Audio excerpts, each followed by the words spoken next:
Gracias por la invitación, Gilberto, un gran amigo de muchos años. Me place estar aquí. Nombraste geobol, yo soy geobolino. Las primeras armas las hice aquí. Tengo el gozo de decir que pasé por esta institución y la parte más importante fue trabajar en geología regional y en el laboratorio de petrografía. Petrografía me ha brindado el conocimiento del microscopio que hasta ahora lo uso en la universidad. Podemos ver la primera diapositiva. Bueno, ahí, como ustedes pueden ver, los Andes está dividido en tres segmentos.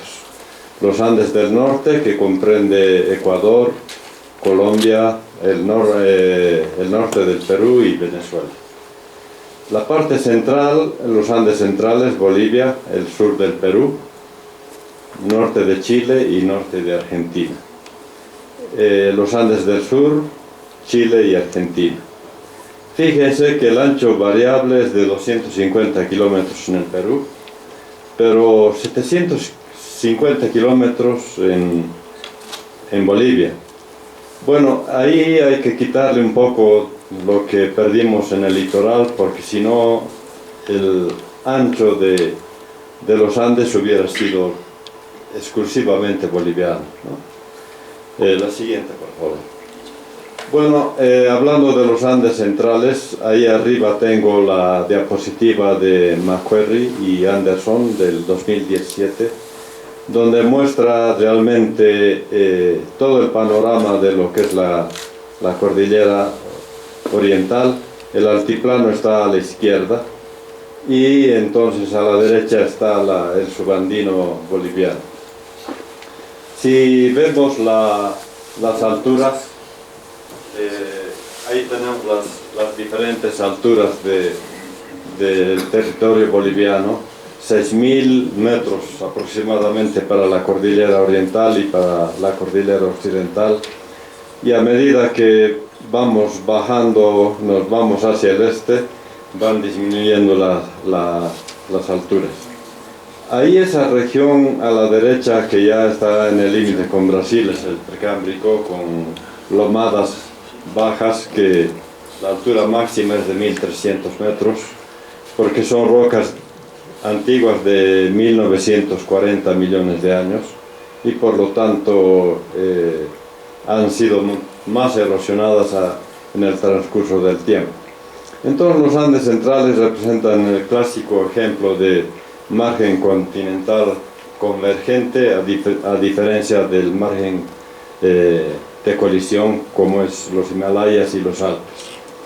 Entonces muestra un significativo engrosamiento cortical desde el Cretácico superior y es un laboratorio vivo de la subducción. Mucha gente viene a Bolivia porque realmente es un laboratorio vivo de la subducción. Y los Andes centrales ha estado sometido a un adelgazamiento litosférico durante el Pérmico Jurásico, que es muy importante eso, porque ha permitido que intruyan las rocas alcalinas. La siguiente, por favor.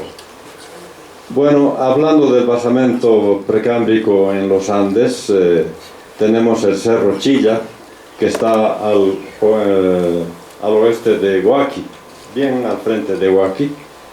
Entonces ahí tenemos los basaltos, los pilolava, y además intercalado con los pilolava está el conglomerado. Entonces en ese conglomerado que ustedes ven ahí se hizo la datación. Balburg, un alemán, hizo la datación en circones detríticos y determinó que la edad de los circones anda entre 1750 y 800 millones de años, lo que significa que el Cerro Chilla es enteramente precámbrico, y con eso ya no habría dudas sobre su posible edad, porque antes se consideraba que podía ser ordovícico, ¿no? La siguiente, por favor. Este es el Cerro Uyarani, Ahí se ve bien el panorama del cerro. Son rocas granulíticas de alto grado metamórfico. El cerro Uyarani, a diferencia del cerro Chilla, donde se hizo zircones detríticos en el Chilla, aquí se hizo zircones magmáticos y metamórficos. Entonces la edad del cerro Uyarani está entre 1800 a 1740 millones de años, ¿no? Las rocas están enteramente deformadas. Ahí vemos unos pliegues tipo similar, porque como ha habido una colisión, estas rocas ya son producto de la colisión en la edad Sunsas, a los 1000 millones de años. La siguiente, por favor. Bueno, hablando de las publicaciones, porque para la universidad y también para ustedes es muy importante las publicaciones. Ahí tenemos 3 trabajos. El de arriba es de Nedel, una brasilera que hizo algunas dataciones en el Precámbrico boliviano, lo mismo que Leticia Redes, y finalmente el último trabajo que hemos presentado el 2023 sobre el Precámbrico boliviano. Pero esta vez yo no voy a hablar del Precámbrico, voy a hablar de la Cordillera Oriental. Bueno, necesitamos hablar de lo que son las dataciones radiométricas. Aquí les puse un ejemplo. Ahí dice Epsilon neodimio, la edad modelo, TDM, lutecio hafnio, ¿no? Zircón magmático y zircón detrítico. Veíamos en el ejemplo anterior que el zircón magmático es más puntual. En cambio, el zircón detrítico tiene un lapso de tiempo mucho más largo. Les explico el zircón magmático. Cuando el intrusivo se enfría, cristaliza el zircón. El zircón tiene apenas 200-300 micrones de tamaño y se hace con el láser, se pulsa en el zircón, se separa el uranio y el plomo y se manda al espectrómetro de masas y determina el peso de los elementos, y se hacen los cálculos para determinar la edad magmática del zircón. Entonces, normalmente la edad magmática está variando entre 5 o 10 millones, más o menos, millones de años. En cambio, el zircón detrítico, como les decía, ahí tenemos una cuenca. Esta cuenca. Todo lo que es erosionado en el continente lleva a una cuenca. Entonces, cuando se hace zircón detrítico, se determina el zircón más antiguo y el zircón más nuevo. Y entonces con eso,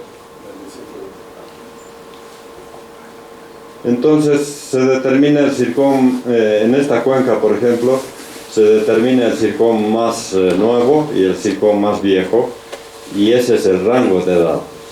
Por lo tanto, en una cuenca, los primeros zircones que llegaron a la cuenca y los últimos zircones que colmataron la cuenca, se determina con mucha eficacia esa metodología. Ahora, ¿qué significa el epsilon neodimio? Significa que cuando el intrusivo salió del manto, se colocó en la corteza. Si es epsilon negativo, quiere decir que tiene mucha contaminación cortical. En cambio, si tiene un epsilon positivo, quiere decir que es mantélico, es decir, no ha sufrido tanta asimilación, tanta contaminación a lo largo de su trayectoria en la corteza. Entonces, ese es el zircón magmático. Por eso es que la edad siempre está con más o menos 5 o 10 millones de años. ¿Qué significa TDM? Es la edad más antigua. Se determina con el TDM la edad cuando salió del manto, ¿no? Y hay 2 métodos, el samario neodimio y el lutecio hafnio, que está muy de moda. Están haciendo las grandes universidades. Entonces, por ejemplo, vamos a ir al Illimani. El Illimani es del Triásico. del terciario. Supongamos que tiene 30 millones de años, una suposición. Entonces, el TDM puede dar 45, 50, 70 millones de años cuando salió del manto. En cambio, la edad magmática la va a dar el zircón cuando se hace la datación con el láser. Aquí están los zircones detríticos y aquí está el zircón magmático. Entonces, como vuelvo a reiterar, el zircón detrítico va a tener un lapso de tiempo mucho más largo. ¿Qué significa el zircón metamórfico? Este es el zircón magmático porque tiene una estructura bandeada. En cambio, el zircón metamórfico es el borde del zircón que has recristalizado a lo largo de un zircón, digamos, un protolito, ¿no? Por ejemplo, en este caso está dando 3.790 millones de años para el zircón magmático. En cambio, para el zircón metamórfico está dando 2.800. Quiere decir que ha habido un evento metamórfico que ha vuelto a cristalizar zircón alrededor del zircón original.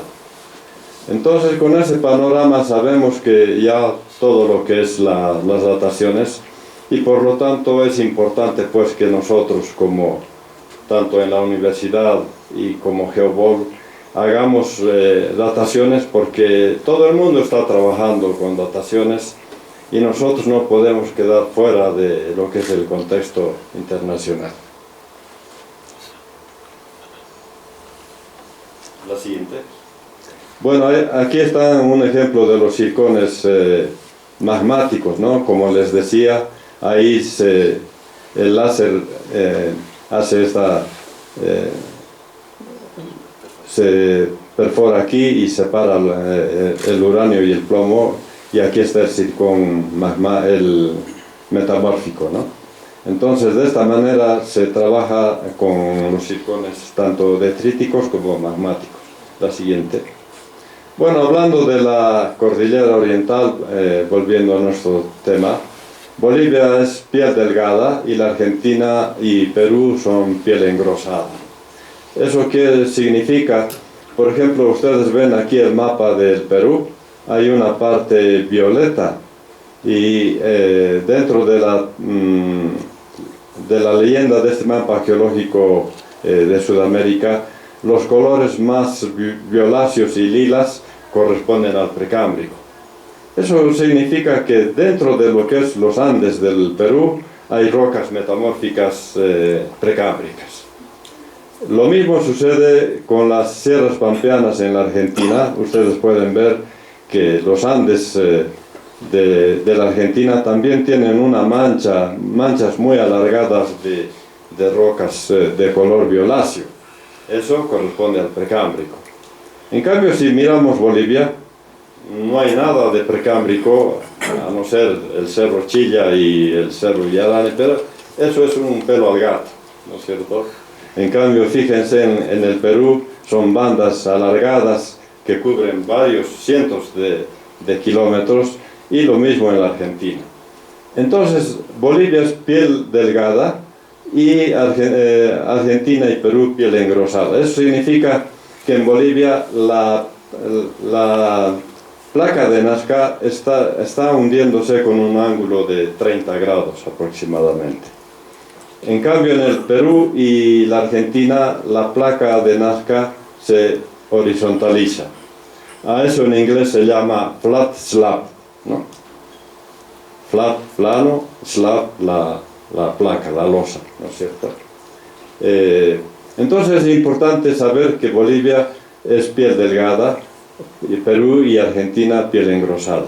Sin embargo, los petroleros y muchos que han investigado Bolivia consideran que por debajo del Paleozoico está el basamento muy próximo, apenas debajo del Paleozoico, y hay una tendencia a nombrar que Bolivia también podría ser piel engrosada, pero en profundidad. Entonces son conceptos que todavía se discuten, y por lo menos hasta ahora podríamos considerar que Bolivia es piel delgada. La siguiente. Ahí está un mapa de lo que es la Argentina, con todas las rocas precámbricas en todo lo que es los Andes del norte, y lo que es el Perú también, y aquí está el macizo de Arequipa, ¿no? La siguiente. Bueno, la cordillera oriental, de acuerdo a Anderson del 2017, y no solamente él, sino otros trabajos anteriores, en la cordillera oriental tenemos doble vergencia de las fallas. Las que están orientadas, las que están con vergencia hacia el oeste, o sea, hacia la fosa, se llama trascabalgamiento. En cambio, las fallas que están hacia el continente se denominan antecabalgamiento. Entonces, la cordillera oriental tiene esa doble vergencia. Lo mismo sucede con el interandino. El interandino, que está entre la cordillera oriental y el subandino, es una región que participa tanto de la vergencia de la cordillera oriental como del subandino. Entonces aquí en el interandino también tenemos doble vergencia, ¿no? En cambio, la vergencia en el subandino, como sabemos, es hacia el este. Por supuesto, no significa que todas las fallas van a ser con esa vergencia, sino que predomina la vergencia hacia el oeste en este sector, hacia el este en este sector, pero siempre va a haber fallas que van a estar contraponiéndose a esa vergencia. Espero que esto haya quedado claro, porque para el mapeo geológico eso es importante, conocer el concepto de trascabalgamiento y antecabalgamiento. La siguiente, por favor. Bueno, yo considero que las rocas del Paleozoico, los geólogos han determinado que las rocas del Paleozoico alcanzan a 13-15 kilómetros de espesor. Entonces, eso citado por Anderson el 20 y colaboradores el 2021, a esa profundidad del metamorfismo corresponde a la fase de esquistos verdes, ¿no? Aquí tenemos el diagrama de las milonitas. Aquí está la profundidad en kilómetros. Aquí esta es la zona de un régimen frágil. En cambio, en profundidad, por debajo de los 10-12 kilómetros, tenemos la zona de plasticidad. Entonces las cataclasitas van a estar en este lugar y las milonitas van a estar en profundidad. Y como se ve aquí, ya por debajo de los 16-18 kilómetros de profundidad, la facies corresponde a la anfibolita. En cambio, en esta región corresponde la facies de los esquistos verdes, ¿no? Entonces este diagrama es importante en el mapeo geológico de la cordillera oriental, porque las rocas son de bajo grado metamórfico. La siguiente. Este es otro diagrama que muestra lo mismo, ¿no? Ahí tenemos entonces las rocas que son del régimen frágil, las cataclasitas aquí y las milonitas ahí, y lo mismo está representando la profundidad. Este es el diagrama que presenta Hatcher y Belli del 2020. Entonces, cuando nosotros mapeamos la cordillera oriental, estamos dentro de lo que es facies de esquistos verdes, por la profundidad. Si ustedes tuvieran alguna pregunta sobre la marcha, con todo gusto podemos resolver. La siguiente. Bueno, justamente hablando de lo que son las rocas de la cordillera oriental, nosotros tenemos las pizarras. Aquí, en esta diapositiva es en sección delgada, es un clivaje pizarroso. Las pizarras hay en los Yungas, hay en toda la cordillera oriental hasta Tarija. Por lo tanto, tenemos que usar ya términos como clivaje pizarroso para estas rocas. El clivaje de fracturas de la formación Yayago. La estratificación es subhorizontal, con más o menos 30 grados, 25 grados debusamiento, pero estas fracturas que se ven casi con un ángulo de 70 grados es un clivaje de fractura. Por lo tanto, cuando se hace el mapeo, se tiene que hablar de un clivaje de fractura. Este es el clivaje de crenulación. Son pequeños pliegues que el plano axial de esos pequeños pliegues forma un clivaje de crenulación. Entonces aquí finalmente tenemos el clivaje de transposición, la foliación de transposición. Aquí ustedes pueden ver que hay varias capas, entre ellas está la pizarra, por ejemplo, entre cuarcitas. Y a medida que se va deformando mucho más, las rocas que son competentes e incompetentes, la cuarcita es competente, la pizarra es incompetente, es plástica. Entonces se desgaja. Entonces aquí tenemos nosotros el S0, que es la estratificación, y el S1, que es el clivaje pizarroso. Y aquí se desgaja de tal manera que tanto el S1 como el S2 van desapareciendo. Y al final tenemos esta estructura que es un clivaje de transposición donde desapareció el S0 y el S1 y tenemos un S2, ¿no? Un clivaje posterior. La siguiente, por favor. Bueno, cuando hablamos de clivajes también tenemos que hablar de lineaciones. Las lineaciones son importantes. Aquí tenemos la alineación mineral de las cloritas en el Cerro Chilla, ¿no? Son elipsoides, pequeños elipsoides que tienen que ser medidos para saber la orientación de esa alineación. Aquí tenemos las estrías en una falla, aquí muy cerquita detrás de la muela del diablo. Estas estructuras muestran las estrías o acanaladuras de la falla. Y otro tipo de alineación son los budines, ¿no? Aquí está la representación de una alineación. Este es el punto de observación, esta es la orientación de la alineación, y nosotros podemos decir que es 140 grados de orientación con respecto al norte y 30 grados de hundimiento. Sabemos que los planos busan, pero las líneas se hunden, ¿no es cierto? La siguiente, por favor. Bueno, hablando de la clasificación de pliegues, tenemos esta clasificación de Arendsky de 1967, donde reconoce 5 tipos de pliegues. Los de arriba, ustedes van a ver que hay unas líneas rojas que se llaman las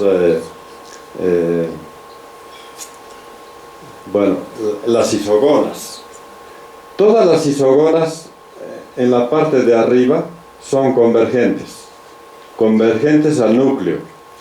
Pero de los 3, el más importante es el pliegue paralelo, porque las isogonas son perpendiculares al techo y al piso del estrato. Por lo tanto, jóvenes, cuando van y encuentran un pliegue menor en el campo, tienen que definir si es un pliegue paralelo o es un pliegue similar. ¿Cuál es la diferencia del pliegue similar? Este es el pliegue similar. Las isogonas son paralelas unas a otras. Por lo tanto, este es un pliegue de cizalla también. Y un tercer pliegue es este cuando las isogonas, en lugar de ser convergentes al núcleo, más bien son divergentes. Entonces, esta es la clasificación más importante de los pliegues. La siguiente, por favor. Bueno, cuando estamos en el campo también, al hacer los perfiles, se debe reconocer lo que es pliegue por flexión de falla. Aquí está el pliegue por flexión de falla. La falla es esta, se ha flexionado y produjo este pliegue. Por eso se dice pliegue por flexión de falla. En cambio, este otro es pliegue por propagación de falla. La falla comenzó a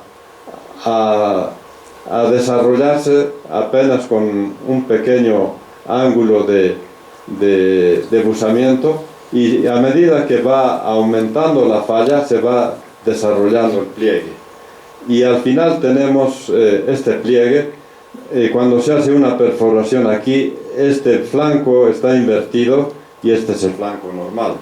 Entonces a este tipo de pliegue se llama pliegue por propagación de falla. La siguiente. Aquí tenemos el pliegue por flexión de falla, lo que ha conducido a la formación de los budines, ¿no es cierto? En cambio, este es un pliegue por propagación de falla. Ustedes pueden ver que en esta parte el pliegue está más abierto, en cambio en esta parte mucho más abierto. Y a medida que se va desarrollando la falla, el pliegue también se va haciendo más apretado. La siguiente. Bueno, hay un concepto también de transpresión y transtensión, muy importante para reconocer cuando se trata de fallas de deslizamiento de rumbo. La transpresión sencillamente indica que ha habido una zona de compresión. En cambio, cuando se trata de una transtensión, ha habido una extensión. Aquí tenemos los ejemplos de lo que es la transpresión y la transtensión. Cuando se produce la transtensión, se va a originar una cuenca en lo que es el efecto de la falla de deslizamiento de rumbo. En este caso tenemos una falla de rumbo siniestra, porque esta flecha está yendo hacia la izquierda, por lo tanto es una falla siniestra. Y hay una curvatura a la izquierda. Quiere decir entonces que por esa curvatura a la izquierda, teniendo una falla siniestra, va a conducir a una depresión. En cambio, cuando tenemos una compresión, simbolizamos con fallas inversas aquí en la parte central, y en lugar de ser una cuenca, esto va a ser un cerro o una colina, ¿no? Entonces estos dos conceptos de transpresión y transtensión son importantes y se ven a lo largo de una falla de deslizamiento de rumbo. Ahora yo les pregunto, ¿cuál es la falla de deslizamiento de rumbo más importante en Bolivia? La siguiente, por favor. La falla de Cochabamba. Siempre han pensado que esta falla es normal, pero no es así. Porque el orogeno andino ha producido estas fallas y ha sido cortada por esta falla de deslizamiento de rumbo. Aquí está el área de Colomi, todavía se ve el trazo de la falla. En esta parte de Cochabamba, aquí está la ciudad. En esta parte no se ve porque todos los coluvios han cubierto la falla. Pero cuando este es el camino que va a Morochata, la capital de la papa en Cochabamba, la falla se observa en las estrías subhorizontales, ¿no? Hemos hecho un mapeo de esta falla aquí. Por supuesto que la logística era bien complicada porque los paredones son muy altos, pero hemos encontrado 5 sitios donde las estrías son subhorizontales. Eso quiere decir que ya había sido determinado por Sempere y otros también que esta es una falla de deslizamiento de rumbo y es siniestra, ¿no? Entonces este lado está yendo a este lado y este lado se está yendo al otro lado. Muy bien. Entonces cuando, por favor, la anterior, cuando nosotros tenemos transpresión y transtensión a lo largo de esta falla, aquí por ejemplo vemos que el área es más ancha, quiere decir que ha habido transtensión. En cambio aquí los cerros se aproximan, quiere decir que ha habido transpresión. Por lo tanto, una falla de deslizamiento de rumbo siempre va a ser curvaturas, y a lo largo de esas curvaturas se determina si es transpresión y transtensión, haciendo el juego de las fallas que anteriormente habíamos visto. ¿Listo? Muy bien, la siguiente, por favor. Bueno, cuando se hace el mapeo de conglomerados, que no es tanto el caso de la cordillera oriental, sino del precámbrico boliviano, cuando se encuentra conglomerados, hay que medir los ejes del conglomerado. Aquí está el eje mayor, aquí tenemos el intermedio y el eje menor. Entonces a eso se llama X, Y y Z. Entonces es una línea. Un conglomerado, cuando está estirado, es un elipsoide. Por lo tanto hay que medir los ejes de ese elipsoide, el eje X, Y y Z. Y por lo tanto esa es una lineación. Y si fuera el caso que se encuentre un conglomerado que ha sido deformado, hay que tomar las medidas del conglomerado, ¿no?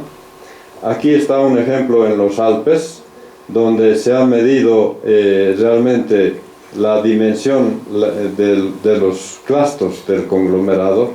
Algunos están muy bien estirados, otros son más redondeados, porque en la zona donde ha habido mayor efecto de la cizalla es donde los conglomerados, los clastos van a estar más estirados, ¿no?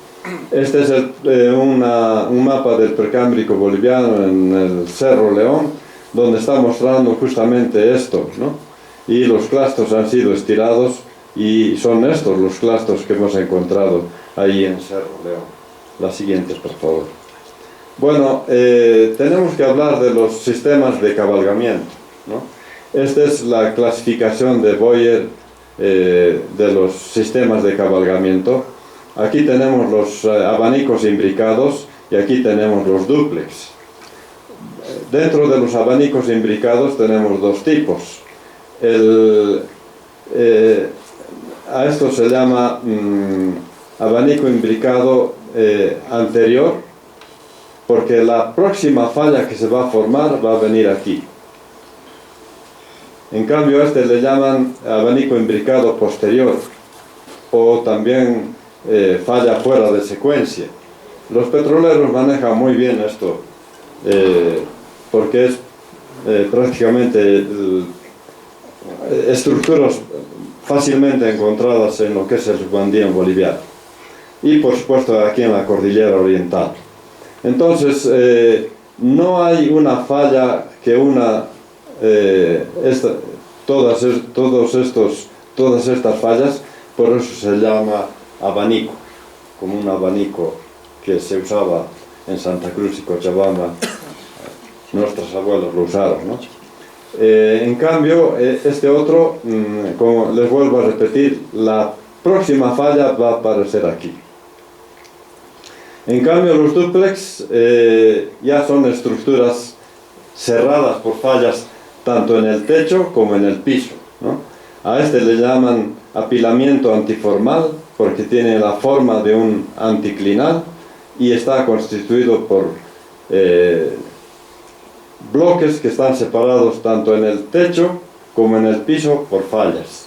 Y finalmente a este le llaman hinterland dipping duplex y a este le llaman foreland dipping duplex. Entonces esta es la clasificación de los pliegues. ¿Cuál es la diferencia entre el de hinterland y el de foreland? Hinterland en español significa antepaís y foreland significa retropaís, al revés, mejor dicho. Hinterland es retropaís y foreland es antepaís. Sencillamente que en el hinterland o retropaís las fallas están inclinadas al oeste. En cambio, en el foreland las fallas están inclinadas al este, porque en Bolivia el foreland está al este. La siguiente. Bueno, tenemos que hablar también de la interferencia de pliegues, que eso es lo más común en la cordillera oriental. Estos no son conceptos nuevos, son conceptos antiguos, pero que siempre se han aplicado y no se ha aplicado demasiado en Bolivia, ¿no? En la cordillera oriental. Entonces, la interferencia de pliegues hay el tipo 1, que es caja de huevos. El tipo 2, podemos subir un poquito, tal vez.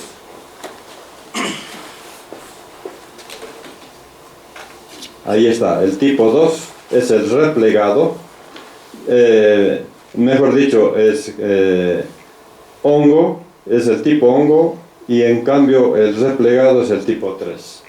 Es toda una combinación de pliegues que se podría encontrar en la cordillera oriental, tanto a nivel macro como mesoscópico, o sea, de afloramiento y regional. Aquí les traje dos fotos de Pampaollagas en la cordillera occidental, en el altiplano mejor dicho. Esta es caja de huevos, porque fíjense la forma que tiene, es bien parecida a una caja de huevos. En cambio este es el replegado que está ahí en esta región de Pampaollagas. La siguiente, por favor. Estos son los modelos caja de huevos que se van distorsionando para dar lugar a los otros tipos de interferencias de pliegues. A este le llaman boomerang y este es el replegado, ¿no? La siguiente, por favor. Entonces aquí hay varios mapas, estos dos mapas, donde muestran la interferencia de pliegues, que es fácil encontrar en lo que es la cordillera oriental. La siguiente, por favor. Este es Pampaollagas, lo que les mostraba la diapositiva anterior. Entonces, fíjense, en esta área está este que es caja de huevos y en esta área está el replegado. Entonces, vean, jóvenes y amigos, colegas, la complejidad del altiplano. Entonces hay que entrar con conceptos estructurales bien modernos, que ni siquiera modernos, que siempre han sido de muchos años, pero que tenemos que aplicar aquí en la cordillera oriental, ¿no? La siguiente, por favor. Bueno, hablando de lo que es Pampaollagas, Pampaollagas está aquí, en el altiplano, ¿no? Es interesante esta región del altiplano, porque es una curvatura del oroclino boliviano, ¿no es cierto? El oroclino boliviano significa que los Andes en Bolivia tienen una curvatura pronunciada. Dicen que esa curvatura se debe a la compresión. Lo interesante es de que la mayor parte de la compresión está en este lado, y hacia los costados o hacia los limbos, aquí tenemos una cizalla anticlockwise, lo que se llama antihoraria, ¿no? En cambio aquí es horaria. Aquí tenemos cizalla diestra y aquí tenemos cizalla siniestra. Qué interesante, porque el eje de rotación está aquí y aquí tenemos debiéramos encontrar fallas de deslizamiento de rumbo, lo mismo que en este lugar. Entonces, cuando nosotros vamos con los estudiantes a la región norte o a la región sur, en lugar de encontrar fallas inversas frontales en este sector, a menudo encontramos fallas de deslizamiento de rumbo en este sector y en este sector, porque es lógico. Si hubo un eje de rotación aquí, que ya fue mencionado por diversos autores, aquí tenemos una cizalla siniestra y aquí tenemos una cizalla diestra. Lo siguiente, por favor. Me gusta este modelo de Clay del 99. Clay estuvo aquí con nosotros en la década de los 90. Miren lo interesante del trabajo de Clay. Él, lo mismo, lo que les decía en la diapositiva anterior es lo que manifiesta Clay. Hay una zona de extensión aquí, porque lógico, en esta región tenemos antihoraria, aquí tenemos horaria, ¿no? Aquí se crea una región de extensión. Para la exploración minera esa zona de extensión es importante. Este es el otro modelo que propone Clay. Aquí tenemos en esta zona, en este sitio, una zona de extensión, y aquí tenemos una zona de contracción, ¿no? Por ese efecto de la cizalla siniestra aquí y diestra aquí. Este es otro modelo del mismo, donde muestra que en la parte central el vector ha hecho de que, miren cómo exactamente está mostrando ese ensanchamiento de la parte central, ¿no? Y este otro modelo, aquí también lo mismo de la cizalla antihoraria aquí y horaria aquí. Este otro modelo muestra una zona de diaclasas y fallas en este sector que puede ser el centro de localización para la exploración. Entonces, como verán, los modelos que se muestran en geología estructural sirven para poder aplicar cuando estamos haciendo la exploración, ¿no es cierto? La siguiente, por favor. Bueno, el sinclinal de Maragua está aquí, Sucre está aquí. Es un sitio tipo caja de huevos, ¿no? Este es el Paleozoico y entonces es la cordillera oriental donde se encuentra el sinclinal de Maragua. La siguiente, por favor. Este es el sinclinal de Maragua.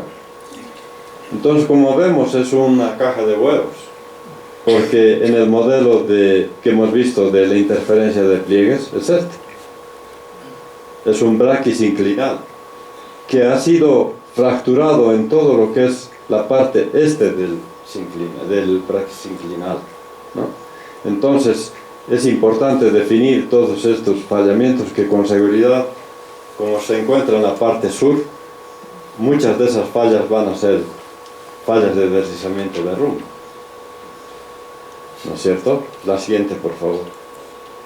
Aquí tenemos San Lucas, que es lo mismo, nada más que ha sido más estirado en el sentido noroeste, sureste. Este es Tica Tica, caja de huevos también. Este es Toro Toro, caja de huevos. Y este es Icla, caja de huevos. Entonces vean cómo la geología estructural en la cordillera oriental es maravillosa. Es de libro, es envidiable para el mapeo, ¿no es cierto? La siguiente, por favor.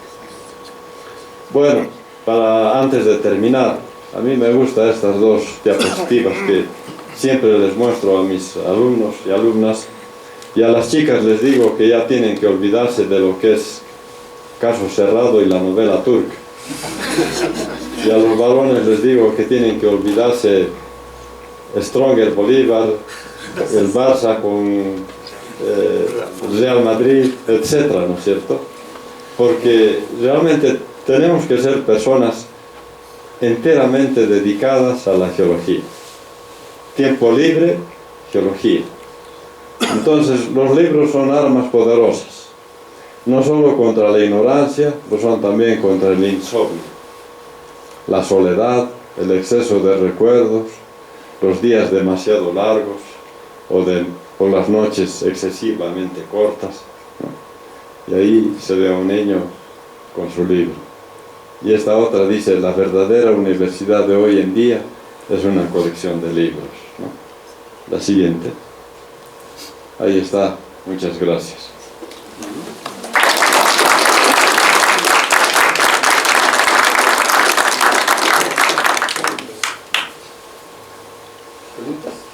Si alguien en el auditorio tiene consultas, preguntas, por favor.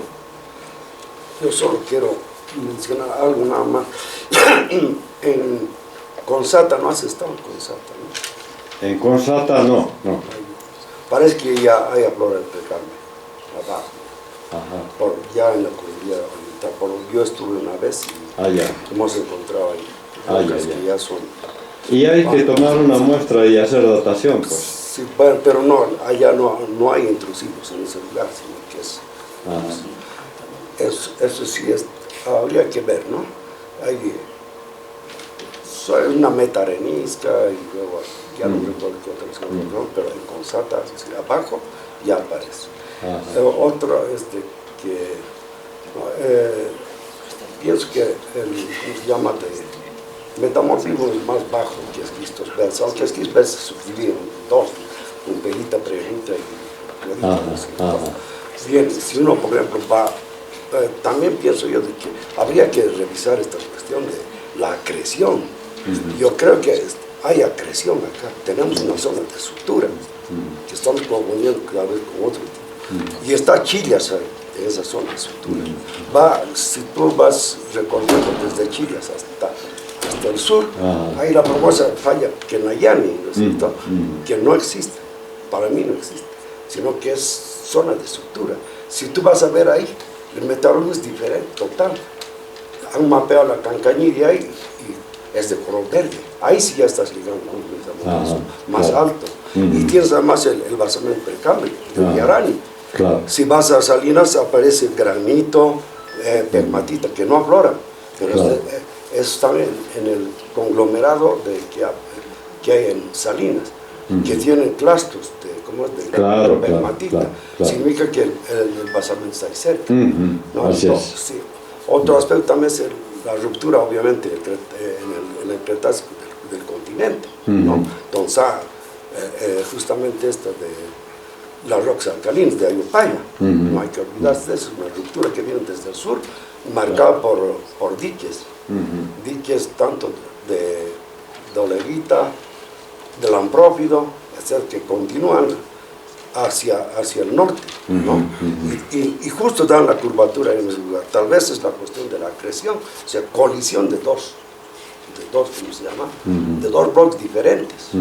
Eso habría que investigar. La geología de esta acreción es diferente a la de la cordillera occidental, totalmente. También, si te fijas, la cuestión estructural es totalmente diferente, ¿no? Hay cosas que hay que, digamos, ya tratar de aclarar y ver. Chile se consideró como un resto de opiolita, de acuerdo a lo que han determinado. Bueno, usted creo que también está en eso. Dicen que no es, pero si es pirolava, tiene que ser pues del agua, del mar. ¿Cómo ha aparecido ahí? Zona de sutura. ¿No? Bueno, eso son algunas consideraciones que estoy viendo en este contexto que habría que aclarar. Te puedo pasar el trabajo de Balbur. Sí, no, lo tengo. ¿Tienes? Sí, lo tengo. Pero no sé, ahí el asunto es de que es del mar o no. Chile tiene que ser del mar. Es pirolava. ¿Cómo ha aparecido? Obducción única. ¿Y el qué significa? Que ahí tienes la zona de sutura. Si agarras tú la colisión Himalaya, bueno, ahí hay justamente complejos opiolíticos, incompletos, a lo largo de la sutura, ¿no? Justo en la colisión. Pero yo pienso que ha habido colisión, ¿no? La cordillera moviéndose hacia el oeste, y venía otro bloque del oeste, entonces pum, se han chocado, ¿no? Bueno, es, digamos, algunas cuestiones que también hay que considerar, ¿no? Hay que estudiar. Sí, hay que estudiar. Sí. ¿Alguien más desea participar? Adelante. Buenos días, felicitaciones doctor, una buena disertación como siempre. No obstante, yo quería señalar si los patrones, preguntarle, ¿no? si se pueden utilizar técnicas de proyección estereográfica para poder distinguir los patrones de interferencia de plegamiento que nos indicó, porque muchas veces los mapas geológicos que tenemos cuentan con datos de rumbo y cruzamiento que se pueden plotear en un diagrama estereográfico, y a partir, digamos, de ese ploteo o diagrama de densidad de polos podemos distinguir estos patrones de interferencia de plegamiento. ¿Es posible? Claro, bueno, mucho no te entendí, quisiera que te acerques un poco más, estimado. Sí, doctor, con respecto a los patrones de interferencia de pliegues que les habló, ¿no? Las variedades de caja de huevos, como cuenca y todas esas, mediante técnicas de proyección estereográfica se pueden distinguir estos, se los puede discretizar, es decir, cuando yo ploteo mis datos de rumbo y cruzamiento en proyección estereográfica mediante diagramas de densidad de polo, se puede distinguir la caja de huevos de lo que es el replegado, de lo que ahora sí. La verdad es que no. Esto lo tienes que determinar tanto, hay las tres escalas que puedes usar, ¿no? Hasta si haces sección delgada puedes identificar los tres o los otros modelos más, pero realmente es campo y en imagen satelital. Sí. Una pregunta más con respecto del clivaje de transposición. yo francamente no he visto casi ningún mapa, ¿no? Incluso a escala local que se pueda utilizar, porque muchas veces utilizan como, no sé si como pretexto, ¿no? Pero algunos geólogos dicen que es complicado un poco de distinguir. No obstante, no sé si nos podría señalar algunos tips o algunos criterios para poder distinguir esta estructura en campo. Sí. Esa sería otra pregunta, ¿no? Claro. Donde encontré transposiciones en la cumbre, ¿no? Si tienes la oportunidad de ir a la cumbre, te puedo pasar las fotografías. Uno es bien notorio, porque en la cumbre incluso hay un clivaje de crenulación, ¿no es cierto? Y la transposición está ahí porque la cuarcita Amutara, junto con la pizarra, porque el Amutara es una intercalación de cuarcitas y pizarras, y el mejor ejemplo es en la cumbre, ¿no es cierto? Entonces ahí tú tienes la transposición, porque los bloques de cuarcita han rotado y se han desgajado, se han separado, y tú puedes ver la pizarra y los clastos grandotes de cuarcita inmersos en la pizarra, que es plástica, ¿no? Y he visto en varios sitios la transposición. Ahí mismo hay otros afloramientos. La transposición es muy notoria. Ok, doctor. Bueno, finalmente, igual, acotando un poco, ¿no?, a lo que dijo con respecto a los modelos que hay para el oroclino boliviano. Alguna vez yo leí, no recuerdo, no soy bueno recordando realmente los autores, pero lo equiparaban con un pliegue cuyo eje es vertical, que correspondería con ese centro de rotación que usted nos señaló, y los flancos serían, digamos, la porción norte y sur, ¿no?, con respecto de ese eje. Y ahí es donde podríamos equiparar como un pliegue con deslizamiento flexional, sí, donde se tiene rotación antihoraria, sí, del norte y hacia el sur. Y lo interesante es que poniendo el mapa de metalogénico, muchas veces parece que son zonas transtensionales donde se han emplazado nuestros cuerpos, o la mineralización está. En algún momento, cuando yo trabajé en alguna empresa, nosotros utilizamos el mecanismo de transtensión para poder justificar los cuerpos mineralizados. Entonces nos funcionó ese modelo que existía, o que hay, ¿no? Claro. Así a modo de anécdota nomás, doctor. Claro. Bueno, gracias. Gracias, estimado Borja, ¿no? Riquelme. Riquelme Borja. Lo interesante de esto de la cizalla al sur y al norte, el Chilla yo lo he mapeado bastante bien. Creo que no hay área que se termine de mapear, ¿verdad? Pero he encontrado indicadores de cizalla SS y CC, que tal vez debía haberles mostrado también eso, pero están en los libros, no hay problema. Cualquier consulta, el WhatsApp. Hay cizalla siniestra en el Cerro Chilla y está al norte. Por lo tanto, corresponde perfectamente. Este trabajo del Chilla ya está casi en la puerta del horno.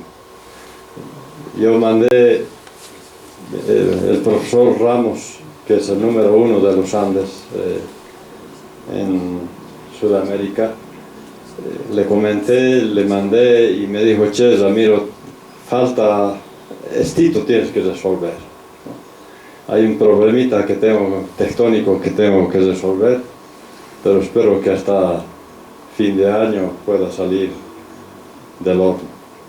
Sergio Min, líder en geología y minería en Bolivia.